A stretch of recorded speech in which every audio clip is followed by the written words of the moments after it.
Hello, we are Uni Lee and Sabrina Sung, and this is our Pecha Kucha to help understand the context of Henrik Ibsen's A Doll's House. Through this presentation, we hope to help you understand why Ibsen is regarded as the father of modern theater and how he has affected literature of his time. To do this, however, we must first introduce two terms, Romanticism and Realism. Romanticism was a literary movement that began at the end of the 18th century and reached its peak in the first half of the 19th century. The focus of Romanticism was on a love of nature and respect for primitivism and the common man. Romanticists also idealized rural life and decried urbanization, often citing it as the cause of the world's problems. Romantics were attracted to everything that was dismissed or overlooked by the rationalists, which meant that they often explored topics such as the Middle Ages, the paranormal or exotic, and rebellion or revolution.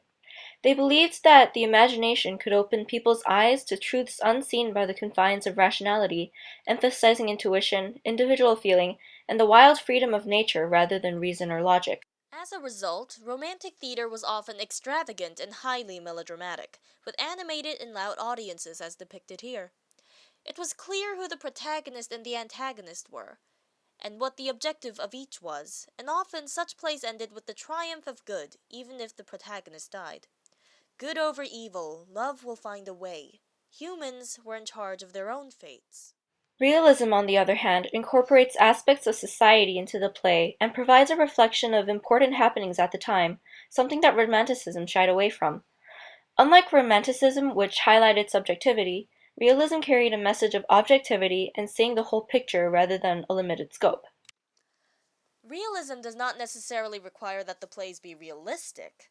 The term comes from how, whereas Romanticism focused on how an individual can control their own fate, realism explored premises in which characters were not in control of their environment, which many believed was a more accurate reflection of the world. These plays often questioned societal values and incorporated unconventional subjects. A Doll's House is, thus, an iconic example of realism brought into theater. In this play, Henrik Ibsen presents the idea that people are not in power of their surroundings, an example being how every proclamation of "wonderful" in the play is followed by something that proves the phrase wrong.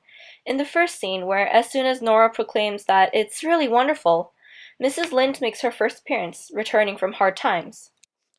Ibsen also challenged the values of society at the time, at first presenting the audience with an image of a happy family consisting of a successful man, his doting wife, and their multiple children.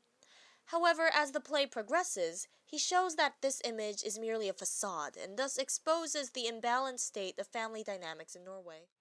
This sharp criticism can be observed throughout the play, though it is clearest near the end of the play when the main character, Nora, determines to leave the house when her husband fails to grant her the greatest miracle of all, which she states is a true marriage, one in which she wouldn't have to succumb to the societal pressure to change who she was for the sake of pleasing Torvald. It is in this last act that melodrama gives way to realism, and how Ibsen drew away from the conventions of Romanticism. Thus, A Doll's House is often regarded as the play that ushered the era of realism, and its last action, in which Nora closes the door as she leaves the house, is often regarded as the slam heard around the world. The play shocked the audiences of its time, resulting in its ultimate censorship in several different languages. This closed door, however, opened many others. As time passed, the work came to influence writers such as Oscar Wilde, George Bernard Shaw, and James Joyce. However, A Doll's House alone was not the only one to establish Ibsen as the father of modern theater. Many of his works of the time contain aspects of realism, forming the bridge between the old and the new. Ibsen's play Ghost from 1881 had a taboo topic for its central theme syphilis. The play deals with a woman who tries everything to keep her son from inheriting anything from his irresponsible, philandering father, but the woman can't stop the hereditary disease. Ultimately, as her son's mind deteriorates, she is forced to make a decision, introducing yet another unconventional topic, euthanasia.